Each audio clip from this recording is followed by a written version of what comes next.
France, Angleterre, Espagne, Pays-Bas, les empires coloniaux de ces pays-là sont connus et reconnus par tous. Et bon, ces gros blobs de couleurs sur la carte c'est bien gentil, mais on connaît. Et pendant ce temps, personne ne parle de la colonisation écossaise du Panama, ou de la colonisation prussienne du Ghana, des sujets autrement plus importants. Enfin, je crois. Bonjour à tous chers abonnés et spectateurs, aujourd'hui on va voir ensemble l'histoire de 10 colonies ou tentatives de colonisation un peu passées sous les radars. Et attention, la 9ème va vous étonner, donc restez bien jusqu'à la fin. Non, c'est pas vrai, la 9ème elle est comme les autres. Mais bref, on va voir tous ces petits et ces grands pays ayant décidé après le début des grandes découvertes de tasser plusieurs centaines de types dans des bateaux avec le scorbut pendant plusieurs mois et de les envoyer s'installer dans une jungle pleine de malaria pour y mourir par dizaines, mais dont presque personne ne se souvient aujourd'hui. Sniff sniff. Alors sachez que les colonies ou les empires coloniaux présentés dans cette vidéo datent tous d'après le début des grandes explorations européennes. Les événements plus anciens, comme par exemple la colonisation de la Normandie par les Vikings, ou la colonisation arabe de la Sicile, ne seront pas évoqués ici. Enfin si à l'instant, mais bon, vous m'avez compris, on va se limiter à une certaine période. Ah oui, et non, pour une fois cette vidéo n'est pas une histoire alternative. Dans tous les cas, si le format vous plaît, n'hésitez pas à mettre un j'aime et à me suggérer d'autres sujets dans les commentaires. La Nouvelle-Suède. Bon, alors, peut-on vraiment parler d'empire colonial? Même si au XVIIe siècle, le royaume de Suède est une des plus grandes puissances d'Europe, ses dirigeants n'ont jamais fait de la colonisation leur priorité, se limitant généralement à installer des comptoirs sur les côtes, en Afrique, dans les Caraïbes, mais également en Amérique du Nord où se concentra la plus grande partie des efforts suédois. La Nouvelle-Suède est le nom donné à une de ces colonies, fondée en 1638 lorsque la Compagnie du Sud, sous l'autorité du roi Gustave II Adolphe, s'installe à l'embouchure du fleuve Delaware, près de l'endroit où se trouve actuellement la ville de Philadelphie. La colonie s'agrandit vite, car le royaume souhaite s'approvisionner lui-même en tabac et en fourrure, sans passer par les Français, Anglais ou Espagnols. Les colons sont pour la plupart suédois, mais on y compte aussi beaucoup de Finlandais et de Néerlandais, et quelques Allemands qui se mêlent avec les nombreux Indiens habitant la région. À son apogée, la colonie compte entre 10 000 et 30 000 colons européens. On ne sait pas trop combien exactement, mais de toute façon, tout ça ne va pas durer. L'établissement devient vite une menace pour les autres colonies européennes de la région. Les Suédois avaient trouvé bon de s'installer juste en dessous de la Nouvelle-Amsterdam, qui deviendra plus tard la ville de New York. La situation dégénère donc rapidement, et une rivalité militaire et commerciale, ainsi que plusieurs accrochages, feront qu'en 1655, une armée néerlandaise débarque en Nouvelle-Suède et l'annexe pour l'intégrer à ses propres colonies, mettant ainsi fin à la formidable aventure coloniale du royaume nordique en Amérique du Nord. La France antarctique. Alors malgré son nom, cette colonie française ne désigne pas du tout la Terre Adélie, la portion française de l'Antarctique, mais désigne la tentative ratée de colonisation française du Brésil. Oui, je sais, le nom c'est un peu contre-intuitif et au moins il est original, on peut pas dire le contraire. Au début du XVIe siècle et un peu après les Portugais, le royaume de France lance plusieurs expéditions d'exploration vers l'Amérique du Sud.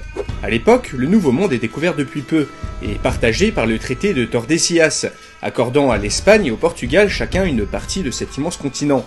Ne reconnaissant pas ce traité et ne voulant pas être coupé du commerce avec les Indes, les rois François Ier puis son successeur Henri II virent très vite l'intérêt de s'installer au Brésil, ce qui marqua le début de la France antarctique.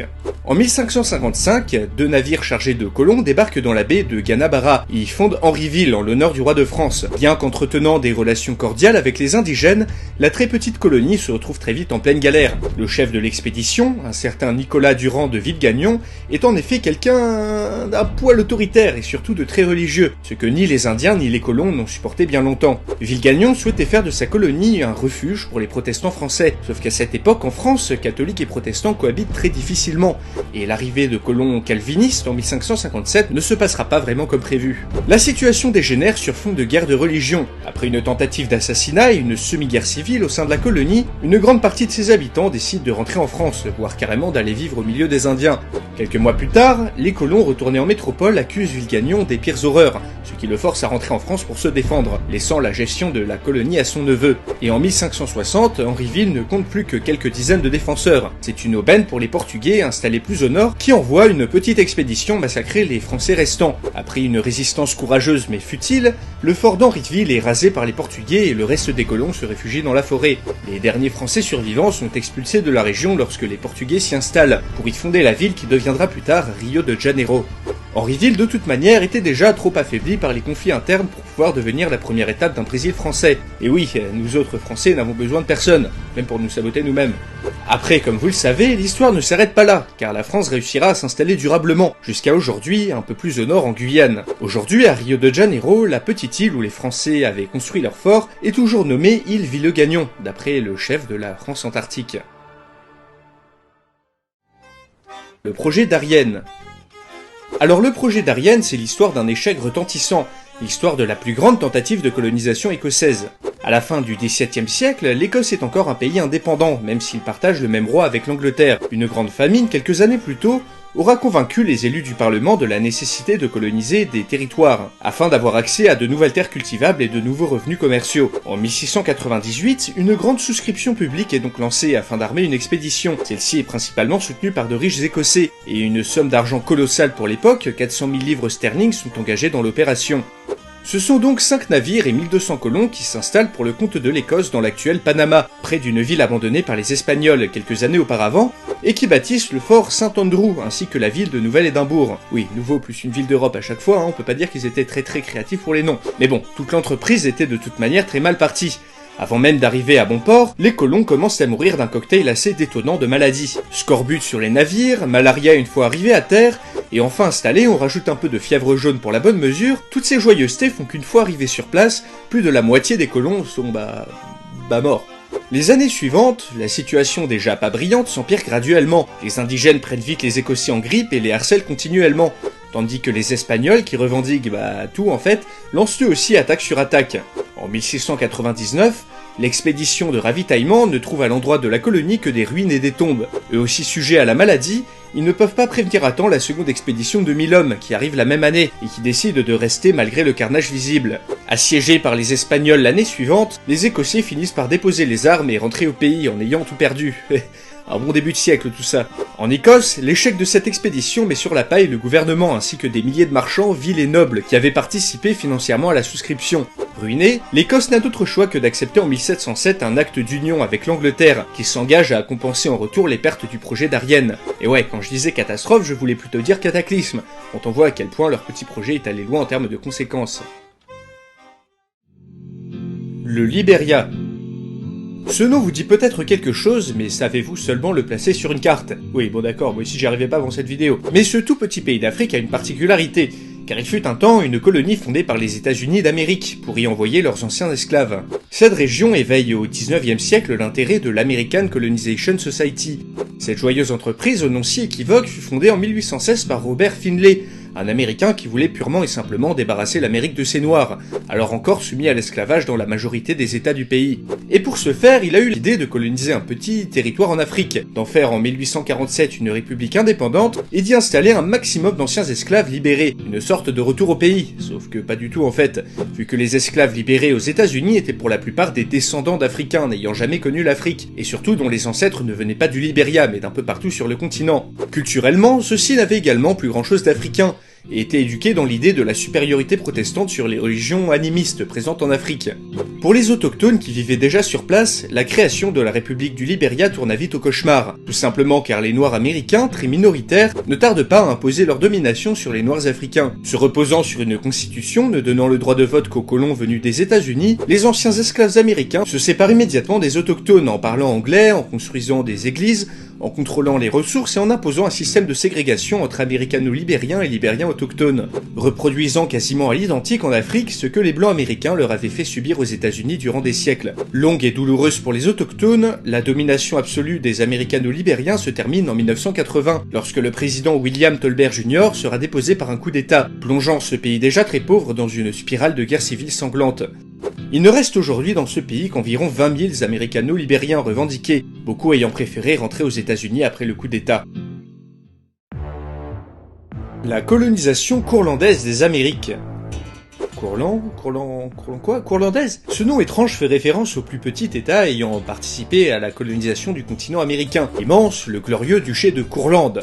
Alors si ça vous dit rien, c'est normal. Ce duché n'existe plus et s'est étendu de 1561 à 1795 sur un territoire correspondant à peu près, j'ai bien dit à peu près, à la Lettonie actuelle. Vassal de son puissant voisin polonais, disposant d'un territoire minuscule, le petit duché disposait pourtant d'une des plus grandes flottes commerciales et militaires d'Europe. Oui, sans déconner, ce qui le poussa à tenter de coloniser les Antilles, et notamment l'île de Tobago, où une colonie courlandaise fut fondée en 1654. Et contrairement aux colonies précédentes de la vidéo, cette fois ils se sont plutôt bien débrouillés. L'économie de l'île était florissante, et de grandes quantités de tabac, de sucre et de café étaient exportées à partir de la Nouvelle-Courlande. Putain les gars, un peu d'effort sur les noms, merde. Mais bon, si on parle anglais et pas courlandais sur Tobago aujourd'hui, c'est pour une raison. L'arrivée de colons néerlandais, puis français, fit concurrence à la Nouvelle-Courlande. Et la capture de la colonie par les Provinces-Unies lors de la Première Guerre du Nord finissent de détruire son économie. Tobago est restitué au duché, désormais dirigé par le duc Frédéric II, qui, contrairement à son père, s'avère être un gestionnaire catastrophique. Celui-ci va piocher sans compter dans les caisses de l'État pour financer ses grandes fêtes, ce qui le poussera en 1689 à devoir vendre ce qu'il reste de la Nouvelle-Courlande aux Anglais, afin d'éponger ses dettes d'ivrogne. Les Courlandais finissent par abandonner totalement l'île en 1690. Celle-ci passe sous domination française, puis britannique encore une fois, et se trouve aujourd'hui rattachée à la République de Trinité et Tobago dans les Caraïbes. À noter que le duché de Courlande aura durant son histoire également fondé plusieurs comptoirs sur la côte africaine, qui s'ajoutent à ce qui est, je pense, l'empire colonial le plus glorieux de tous les temps. Le sultanat de Mascate et d'Oman. Le sultanat de Mascate et d'Oman était rien de moins que la plus grande puissance maritime du Moyen-Orient durant le XVIIIe siècle. Celui-ci s'unit à partir de 1624 autour d'une dynastie de sultans qui vont petit à petit construire un véritable empire colonial, s'étendant le long de la côte est africaine, de l'actuelle Zanzibar à l'actuelle Somalie, englobant aussi le sud de la péninsule arabique et même une partie du Pakistan actuel, et ayant pour capitale, Mascate, c'est dans le titre. Le sultanat réussit durant longtemps à repousser les incursions portugaises dans ses colonies africaines et prospère grâce au commerce des épices mais surtout des esclaves. Mais avec des colonies s'étendant tout autour du golfe Persique, Oman et Mascate s'opposaient rapidement aux ambitions européennes et notamment britanniques, et c'est le début du déclin. À partir de 1820, le sultanat chute rapidement du fait de l'abolition de la traite d'esclaves par les Européens, ce qui le prive d'une grande partie de ses revenus. En 1856, le sultanat de Zanzibar déclare son indépendance par rapport à Oman, bien aidé par les Français et les Britanniques encore une fois. Ayant perdu tout son empire, le pays entre dans une période de troubles qui culminera en 1891, lorsque le sultanat est mis sous protectorat britannique. Mais cela ne durera qu'un temps car le pays recouvre son indépendance totale en 1970 et reste à ce jour une des nations les plus stables du Moyen-Orient. Ah oui, et petite info complémentaire, le dernier vestige de l'empire colonial omanais fut le port de Gwadar, qui fut vendu au Pakistan en 1958 seulement. Les Antilles danoises. Et oui, nos amis scandinaves ont mine de rien été assez actifs durant la période coloniale. À partir de 1672, la Compagnie danoise des Indes occidentales et de Guinée s'établit sur l'île de Saint-Thomas dans les Caraïbes, alors connue pour être un repère de pirates. Puis s'étend en rachetant une île aux Français pour disposer en 1754 de non pas une, ni de deux, mais bien de 3 grosses îles rien que pour eux, dont ils vont se servir pour l'esclavage. Oui, les plantations de canne à sucre c'était à la mode à l'époque, et les Danois ne faisaient pas exception à la règle. Les conditions de vie des esclaves étaient d'ailleurs tellement désastreuses dans les plantations danoises qu'une révolte de grande ampleur dut être matée en 1733. Étrangement, une des particularités de cette colonie fut très tôt la liberté religieuse qui fut instaurée dans le but d'attirer des colons. Ainsi, une grande partie de la population blanche de l'île était composée de protestants néerlandais, de catholiques anglais et de juifs de toute l'Europe. La population d'ailleurs parlait tout sauf danois. Un créole français était par exemple la langue majoritairement utilisée par les esclaves. Après avoir été occupés par les Britanniques durant les guerres napoléoniennes, les Antilles danoises, comme de nombreuses autres colonies européennes, subissent un déclin du fait de l'abolition de la traite négrière, puis de l'esclavage. Ainsi, de 1850 à 1900, la population de la colonie passe de 45 à 30 000 personnes, et l'entretien des îles commence à coûter très cher à la couronne danoise, qui cherche alors à s'en débarrasser. En 1916, après un référendum, les Antilles danoises sont vendues pour 500 millions de dollars actuels aux États-Unis d'Amérique, et deviendront les îles Vierges des États-Unis. Les vestiges de la colonisation danoise peuvent se trouver dans le nom des villes de l'île de Saint-Thomas, nommées d'après des rois danois, comme Christianstedt ou Frederikstedt. La colonisation